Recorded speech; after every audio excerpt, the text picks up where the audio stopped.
In a quiet village, a young boy named James worked as an apprentice to a potter. He dreamed of making the most beautiful clay pot, but every time he tried, the clay collapsed. His hands shook, his mind raced, and frustration filled his heart. Why can't I do it? My mind is full of mistakes before I even begin. James cried. One evening, the old potter watched James struggle. Instead of scolding, he said gently, "Your hands fail because your mind is already full.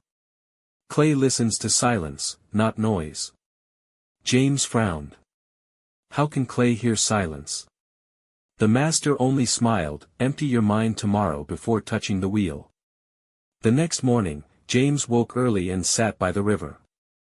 At first, his head was noisy with thoughts, school, work, worries.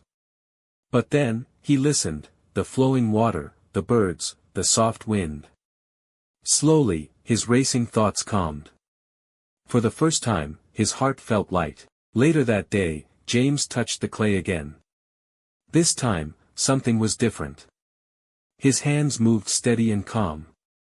The clay began to rise, smooth and tall, into a perfect pot. James stared in wonder. It's working. I'm not thinking, I'm just creating. Weeks later, the village held its annual festival.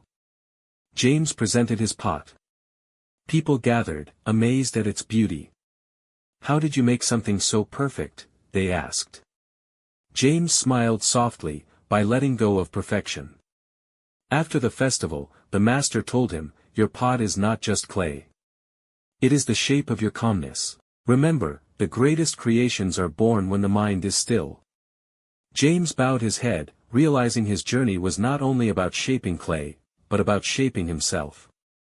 Years later, James became the village's master potter. But more than teaching pottery, he taught children the art of silence before creation. And in every home, his pots reminded people, an empty mind can hold the most beauty. Moral: true mastery comes not from a busy mind, but from a calm